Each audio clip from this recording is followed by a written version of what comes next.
Hey there gamers. Before we get today's video started, I have a little bit of a question for you.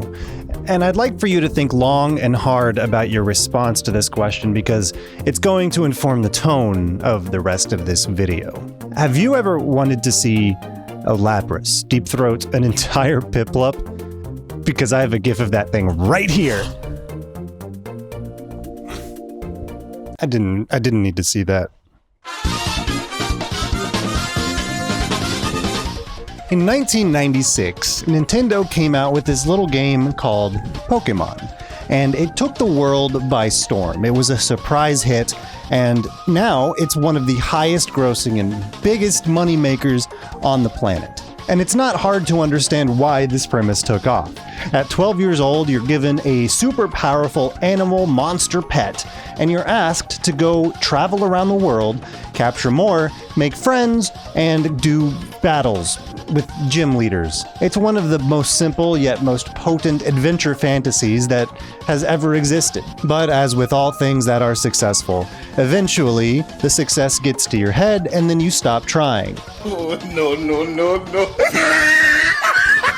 For a while, all was good. The games were getting better with each new generation and each new release, until finally the success got to their heads, and it seems like it's a meme now that every new Pokemon game that comes out is worse than the last. Breath of the Wild did this in a cave with a box of scraps! Somehow, Game Freak, Nintendo, and the Pokemon Company all find new ways to astound people with how bad a game can be. It almost seems like a game between the Pokemon Company, Nintendo, and Game Freak to see how much that they can disappoint their customers. Pokemon is and always has been one thing. A happy-go-lucky Nintendo property that's afraid to push boundaries and tell us a darker and more realistic story. Because, let's face it, humans are good at one thing and one thing alone: exploitation of everything around them. We as a species came up from nothing and with our own hands took from the earth, took from the animals, and took from other people things to make our own. Hell, I regularly go outside to pluck the reproductive organs off of my basil plant to make sure that it produces healthy, delicious leaves for me all summer.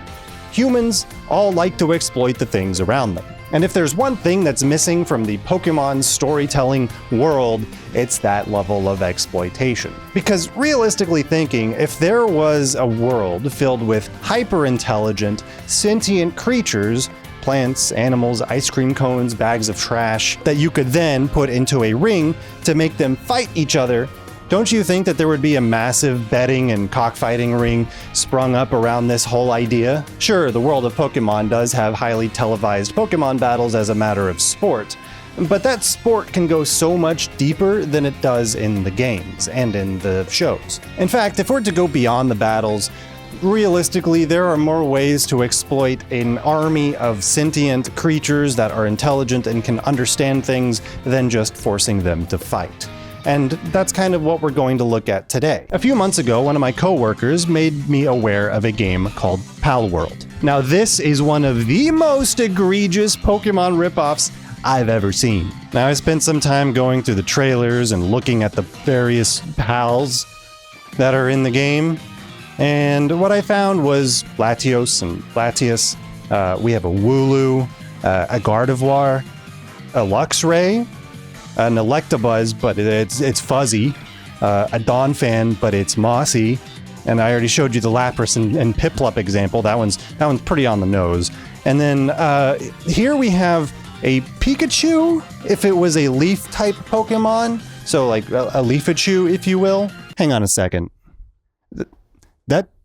That doesn't exactly look like Luxray. And that doesn't exactly look like Pikachu. That's not exactly a Lapras, and it's definitely not a Piplup. Yeah, so obviously this isn't Pokemon, and it's really not as big of a ripoff as I initially thought it was, and as so many people on the Steam forums think it is. It's really funny going onto the Steam forums and seeing all of these armchair lawyers thinking that Palworld is going to be sued just because a lot of this stuff in this trailer and these screenshots look like they could come from Pokemon. But honestly, Pokemon does not own the concept of battling and using monsters for your own personal gain. What Nintendo does own, though, is the likeness of their characters. And I think it's probably a compliment to the developers of Palworld that so many people think that this is a direct ripoff of Pokemon. Sure, a lot of these monsters do look very similar to the ones that exist in Pokemon, and a lot of them probably did take inspiration. But like I said, this is probably just a compliment to Palworld's art design and graphics department, because Pokemon is a very distinctive and charming art style and cartoony art style, and something that, you know, friendly and cuddly and lovable and all that stuff. And that's exactly what Palworld's monsters look like. It's clear that they're going for as much of a likeness as possible without directly aping the ideas.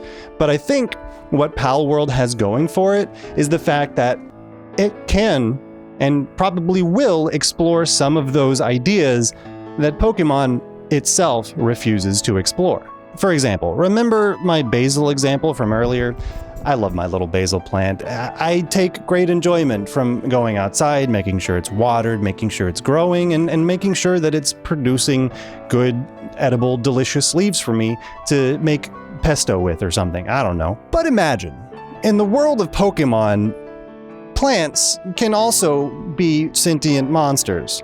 Imagine if that basil itself was a monster that I could train. Would I still rip its flowers off to make sure that the leaves that it produces taste better?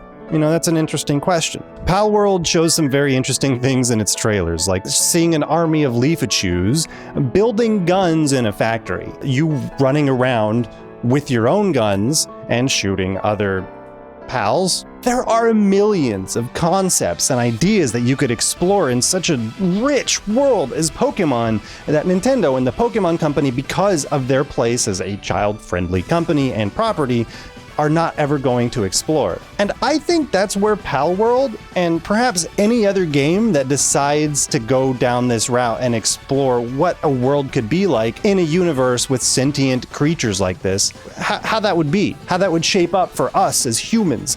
Can some of them like rise up against the oppression of humanity and then fight back and create like a Pokemon rebel squad? What if you have an army of Leafachus building guns for you in your factory, or you're a pesto manufacturer with an army of Basilrinos in your basement, and you have people just like going down there, ripping pieces off of them just to make sure that they can make the most delicious, bestest pesto that you've ever eaten in your life. And then they use that for their own personal capitalistic gains. And then suddenly, one of the Basilrinos evolves into a Basilesto and then just kills many of the factory workers, frees all of its basil friends, and then breaks everyone free from the factory. And all of a sudden, all of the plant Pokemon of the world are pushing humanity back into caves, and then now there's rock monsters because they're angry that humans have been mining them for centuries to build their buildings, to build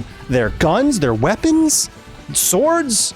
And now this iron monster, this iron pal, for example, is going to come up and make sure that you're not going to enter its cave because you've taken too many of its children for your own personal gain. I think a world like that could be interesting to explore. There's so many different scenarios and possibilities in a world such as this. Because humans are the way we are, I feel like all those stories in a world where Pokemon were real are inevitable. And I'd love to see people explore them. Now, granted, a game like Palworld is more of a survival and crafting scenario, so we're not really going to see anything that crazy. I guess depending on how the developers decide to make their Pokemon slave-owning antics happen in the game, if there's like possibilities of uprisings or anything like that, who knows? But these are the kinds of things that the existence of Palworld and the trailers that they share on their Steam page have made me think of. And I think it's a damn shame that we haven't had enough stories like this. Pokemon could be so much more interesting, and that's even going beyond the lack of effort that Game Freak and the Pokemon Company and Nintendo seem to be willing to put into their games. Now, this isn't an advertisement for Palworld or anything. I don't even know if I'm gonna buy it. I just think the idea is really interesting.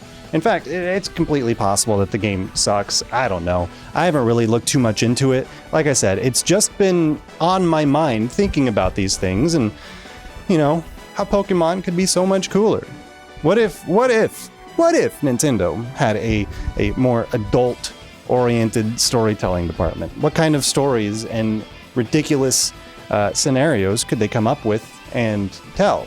What kind of games could revolve around those ideas? These are things that I think about a lot, especially now that I have grown up and like more drama-oriented stories and more dark stories. And I know that, of course, not everybody likes the dark stories as much as I do, and there's definitely a place in this world for Nintendo's happy-go-lucky, friendly family attitude and game development and design practices. It's just that, I don't know, maybe I've grown up and now I'm disappointed that I don't connect with them in the same way that I used to. Anyway, I think I've rambled on long enough in this video. Let me know what you think of this experimental style. I'm trying new things. I'm branching out. I'm coming out of my comfort zone and trying to have a little bit of fun on this platform again. Hope you enjoyed it. I will see you next time. Bye-bye. May God have mercy on us all. Well, that's cursed.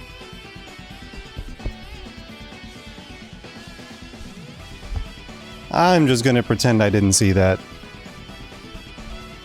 No wonder God has forsaken us.